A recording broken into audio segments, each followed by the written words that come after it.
With quality brand name products at affordable wholesale prices, Cash and Carry is the perfect place to shop. Whether shopping for individual, business, churches, or more, Cash and Carry is sure to meet your needs. Cash and Carry of Cookeville, 931-528-8050.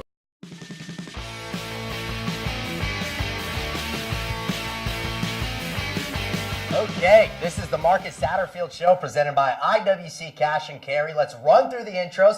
Tennessee Tech head coach Marcus Satterfield. I'm your host, Dylan Vazzano. The Golden Eagles finally were at home for the first time in a month this past Saturday night. Tennessee Tech did have to welcome in a top 5 team in the nation, Jacksonville State, and the Gamecocks left town with a 34-7 victory. Speaking of leaving town, well, that's exactly what Tennessee Tech is about to do. That's right, they are going back on the road for 2 straight. The little stretch begins this Saturday. It'll be the final night game of the regular season as the Golden Eagles will be at Eastern Illinois. You've been paying attention, though. You know that that's going to be towards the end of the show where Coach and I will preview that matchup with the Panthers. First things first, and as customary, we go back to the previous game and coach a good Jacksonville State team. Very good Jacksonville State team, and they had, I think, 14 seniors, and I don't know about on offense, but on defense they had 7 seniors, 5 fifth-year seniors. 4 of those 5 were all-conference, all-American type players. So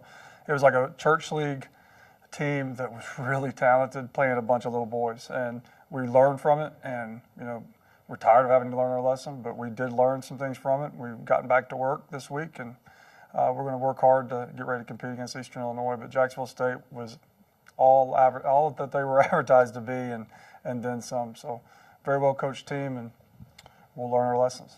All right, well, are you ready to take a look at the film? I am. Okay, let's do it. Introducing the highlights, and that is brought to you by Wendy's of Cookeville.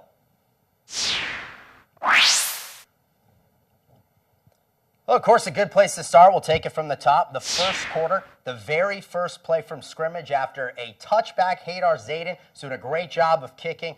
Jacksonville State started at the 25, and coach, the very first play, QB Brian Horn takes it 40 yards. Yep, plan to win, don't beat yourself. And we had a missed assignment, had a guy supposed to be blitzing there, didn't show up, and that was the result of the play. And then they get a couple big runs. They got a couple of really good backs, and that kid made a guy miss and got in the end zone, and we're in the hole. It's just like that. We haven't led yet this entire season, so we're used to this. That's Trammell Terry taking it in for a touchdown. Here's Rock Thomas, preseason All-OVC, but a great stop on 3rd down by Clay Davis. Yeah, that's anytime you can tackle him in open field is a feat in itself. This is the 3rd Jacksonville State possession. Coach, a fumble, a turnover. It's Tennessee Tech football. Which, we're getting better at creating turnovers, even though they gave us that one. We didn't create it, but we'll take it. Now the Golden Eagles, let's show an offensive play. Tough running early on. The first 6 carries, only 8 yards. But there, Andrew Goldsmith gets a first down, does fumble. Jacksonville State recovers it out of bounds, though, so it stays Golden Eagle football. Yeah, we got lucky there, and then we got to get better here. Nick's one of the better kickers in the country, and he's becoming a little bit of a mental midget, as I call him right now. He's just got to get out there and kick it. He's really talented, and he'll get it right. Misses from 46 yards. Next Jacksonville State possession, Deontay Wilson. How about that play for an interception? That's big time. Going and competing for the ball, again, just creating turnovers, getting our offense a chance, keeping them off the field, their offense, giving our offense a chance to go and put some points on the board. So a 7-0 game. The Golden Eagle defense has come to play in this contest. This is the very first play of the second quarter. Watch that yellow flag fly onto the screen. Coach, it takes away a big play because Dantes Bird makes the catch. Would have gone in for a touchdown. Would have had a chance to tie the game. Yep, would have been 7-7. We had an offensive lineman that was too deep. Referee called it, and that one hurt. Very next play, though, because now it's 3rd and 11. You go running the football, tough running there by Andrew Goldsmith.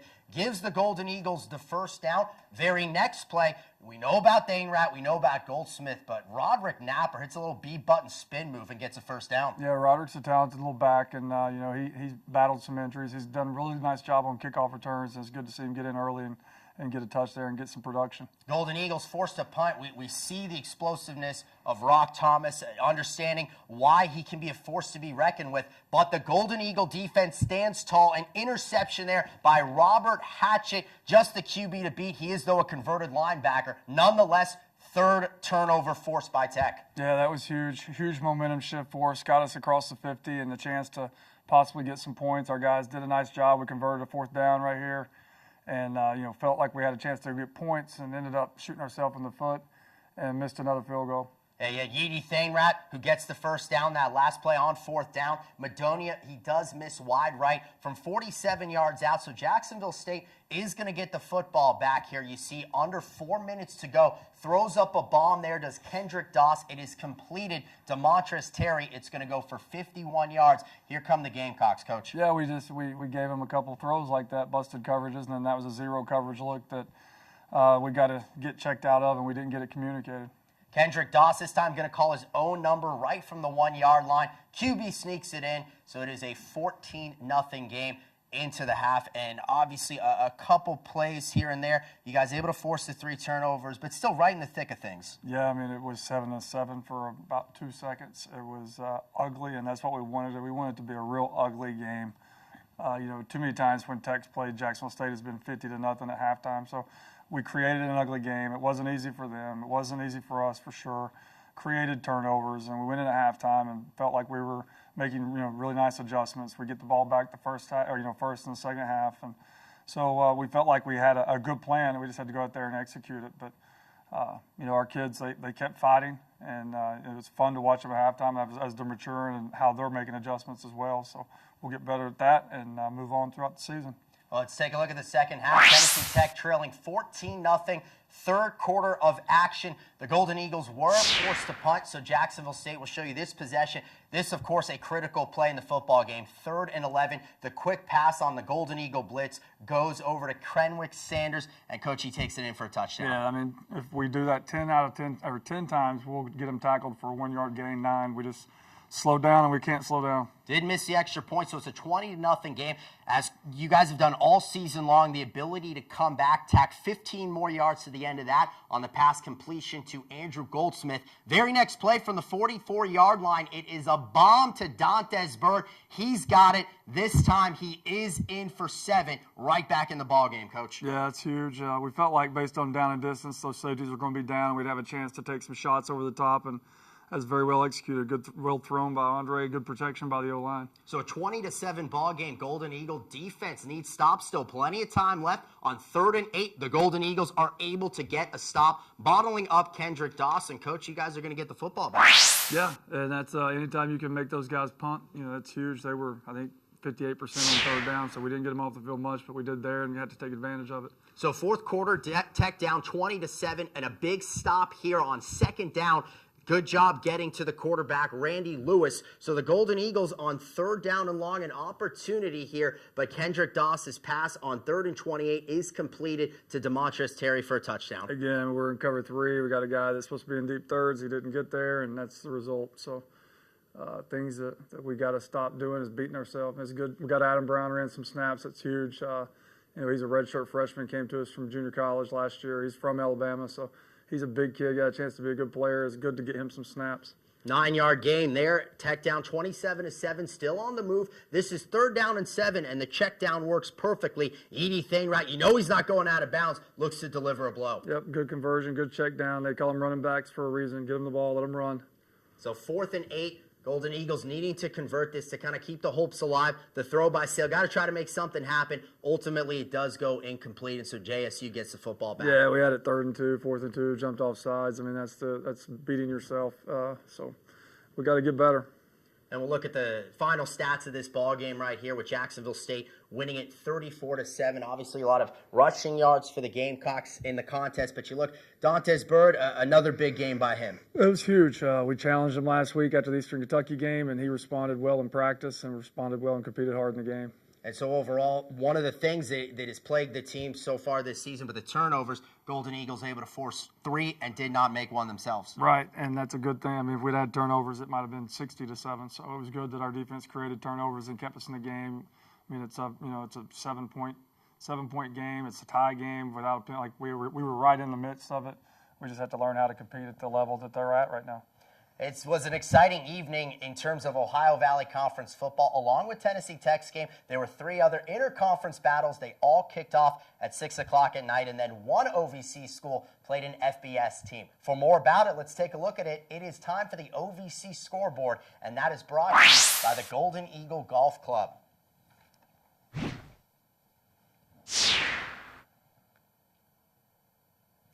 Taking a look at the scoreboard, the first one was that FBS matchup. Louisville defeats Murray State 55-10. Eastern Kentucky, Southeast Missouri. It is the Red Hawks who claim a 29-10 victory. SEMO forces 4 turnovers in the ball game. Austin Peay, they win their 3rd consecutive. They beat number 18 in the country, UT Martin, 7-0. And then the final game, that was played at Nissan Stadium in Nashville. Went double overtime, and EIU was a crazy finish. Tech's next opponent ultimately wins 19-16. And you look at some of those scores, Coach, and a couple of close ones there. Yeah, I felt bad for Murray. They're having a year like we are, and then you got to go to Louisville. That was tough, and Louisville was upset.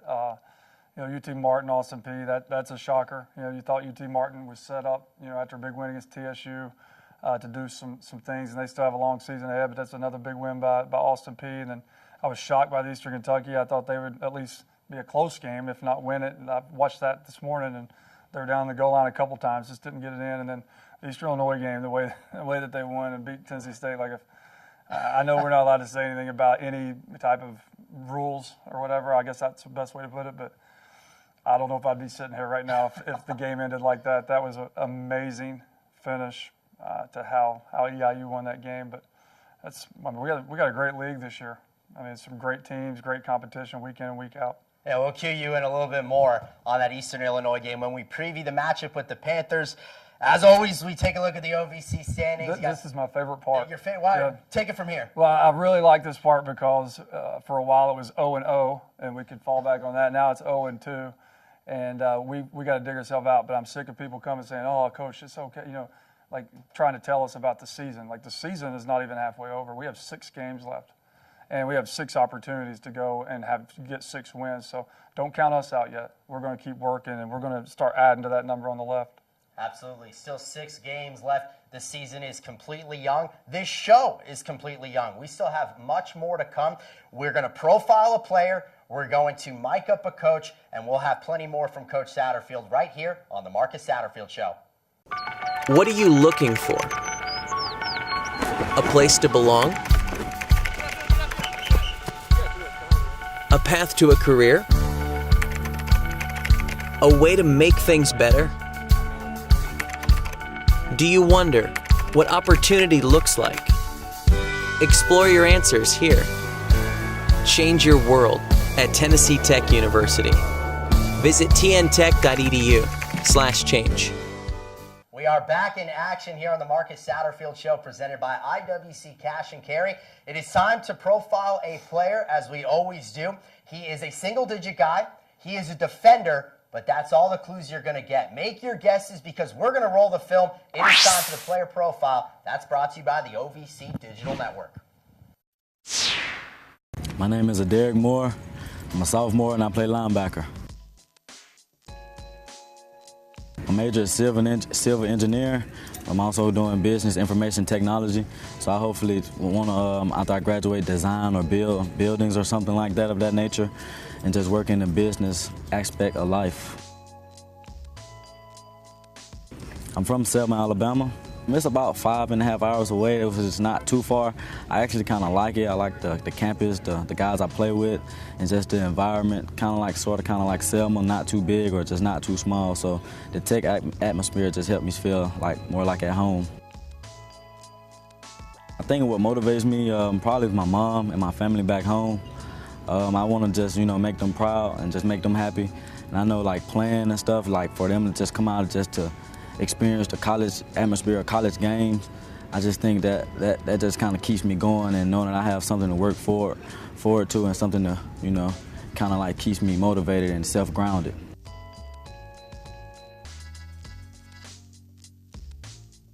I know before I got here, I think the program has helped change the classroom and life in general, because I know from the classroom, GPAs and grade points and grades has went up tremendously.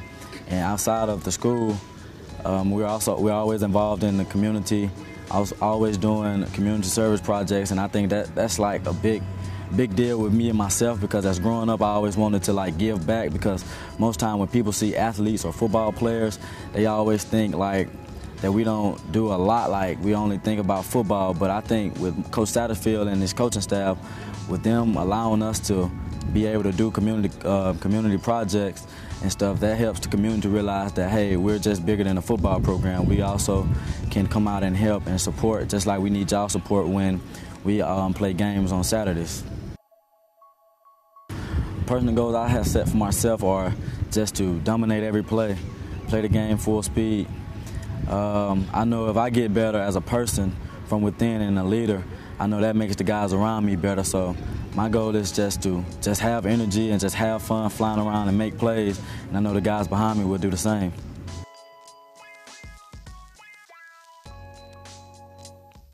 You know, Coach, you look at that film and that player profile, seems really like a leader, and he's having a great season. He is probably one of my favorite guys.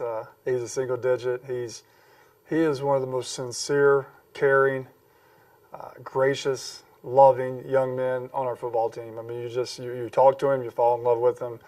I mean, he's genuine. He really wants to be great. He really wants to help people.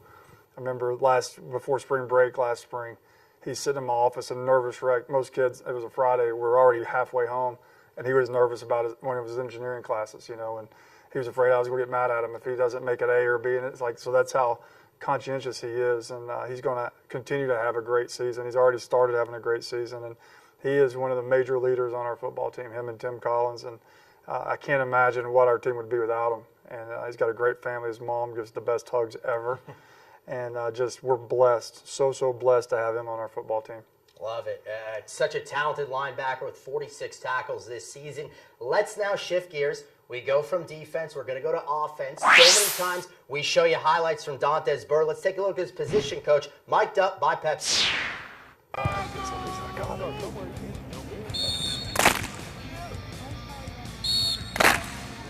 Come on, clap. No, you got the spacing. Jet talks to you. So you're going to jet over in between the Z and the Y, and you're going to run the spacing route. Edge, I got man on. It looks just like choice. Edge, you got man on. Yes, sir. All right. Edge, you got man on. Let's get ready to roll, man. Let's get ready to roll. High level, right? High level. Go. Hey, you cannot get one. You're too big. Let's go, Hunter. Let's go. Come on, stem him. Ball security. Go. All right, work and release. Eliminate the cushion, right? Eliminate the cushion, and then go. Got to have great pad level. Here we go. Work release. Ready. Go. Good. Here we go, Ted. Good, right? Get your depth. Just work. Get in your depth. Good. Catch it. Hey, drop 7, go now, right? Drop 7, go. He threw it outside. Drop 7, go. No, they told me you're pretty good at basketball. Yeah, they showed me all the clips of you on YouTube and stuff playing basketball in the celebrity game and stuff. So I just want to know if you play football too. You prove me otherwise. I still don't understand how in the world. Like, I was too mad at the moment to say something, because if I would have said something, it would have been really bad. So, like, understand, like, I got to block that guy in front of me. I can't block that guy in front of me doing this. I got to go and hit him.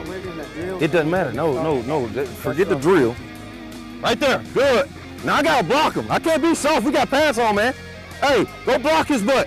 Go again. Go again. That's too soft. I get there, he triggers, I trigger, and I block him, right? Just make sure you collision this guy. Like, you got to go capture his outside shoulder, right?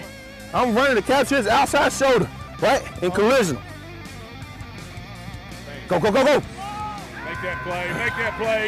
Good, Rico, good. And Frederick Walker, coach, obviously one of the new coaches on your staff. Yeah, he's a ball of energy. He's from Mississippi. I give him a hard time all the time. He was a full scholarship offer to Alabama. Oh, that's as a musician. As a musician, yes. And he chose to stay in state where he could go to school a little bit cheaper. Not full scholarship, but a scholarship at Alabama. And he was a student assistant for Coach Mullen. Coach Mullen, high regards for Frederick Walker. He was a Troy State who just beat LSU and was Coach Brown, Neil Brown's right-hand man. And he came very, very, very highly recommended by people that I know and trust. And he's not let us down. I'm hard on him, but we're glad he's here. We're going to need to see his skills on the music side of the equation. When we come back, as we're about to take a break, we will hear from Tennessee Tech Director of Athletics Mark Wilson. We'll also preview the matchup with Eastern Illinois. So don't go anywhere, right here on the Marcus Satterfield Show.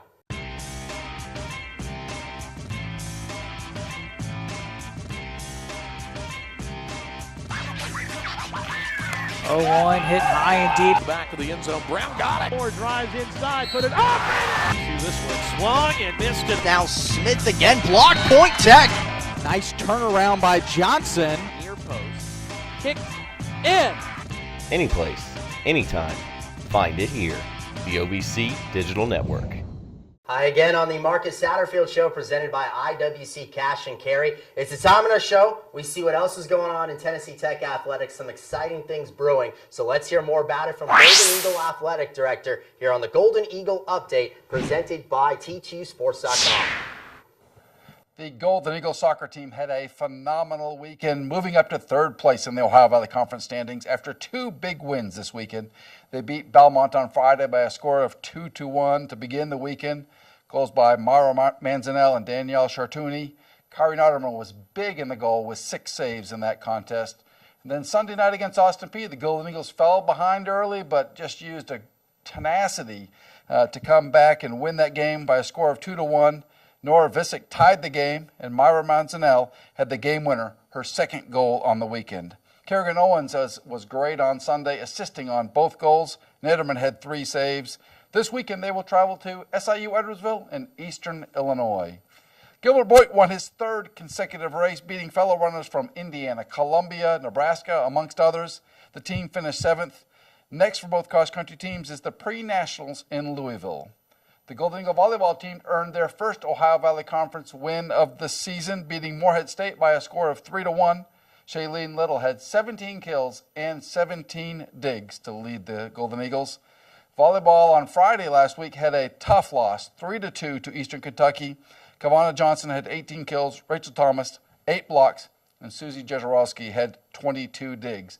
They're back home this weekend, so folks, come on out and cheer them on. They'll be taking on Belmont on Friday night in the Hooper Evelyn Center at 7 o'clock, and Tennessee State Saturday at 4. The women's golf team finished 4th at the Chris Bannister Fall Classic. Holly Sadler tied for 10th in that. This week they were at the Starmont Fall Classic, which they won last year. And men's golf is at the Hummingbird Intercollegiate. Basketball game times, they have been announced. The Ohio Valley Conference governors, they've listened to you Golden Eagle fans.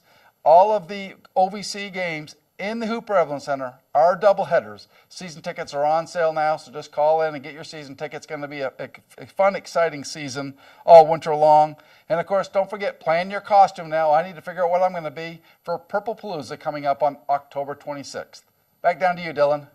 Thanks, Mark. Appreciate that update. Coach, any ideas for Mark's Halloween costume? I think it'd be a heck of like an NFL, like instant replay official. Yeah, I think so. Yeah.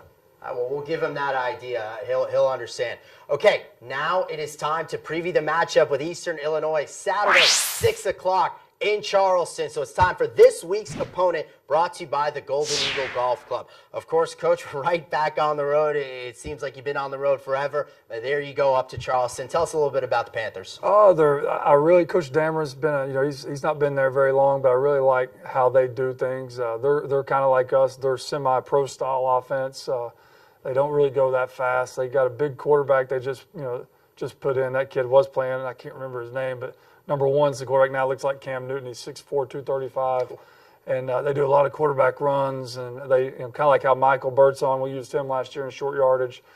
They used him, so it's going to be a tough offense to get off the field if we let them win on first down. If we win on first down, we'll have a chance to have some success. But defensively, they're very multiple. They play a lot of coverages, some NFL type coverages that we got to be aware where the safeties and the second level guys are. They'll drop some defensive linemen every now and then, which is scary because all those little shallow crossers, you never know who's going to pop up and get it. So talented team, and it's a tough place to play up there because it's not going to be very energetic. Like it's not a great atmosphere.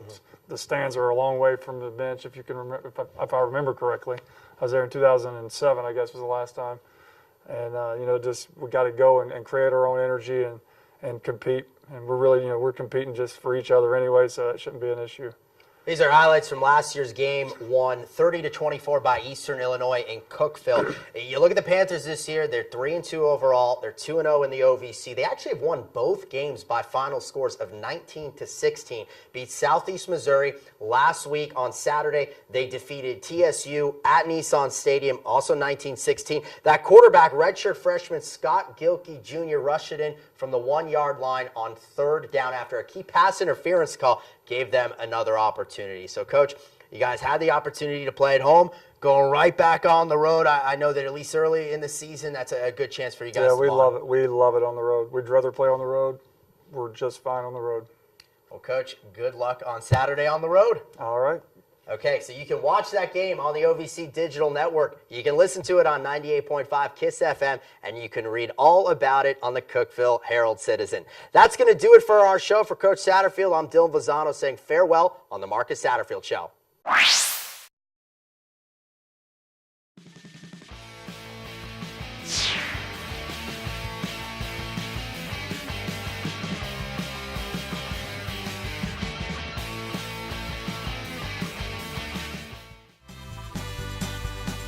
With quality brand name products at affordable wholesale prices, Cash and Carry is the perfect place to shop. Whether shopping for individual, business, churches, or more, Cash and Carry is sure to meet your needs. Cash and Carry of Cookeville, 931-528-8050.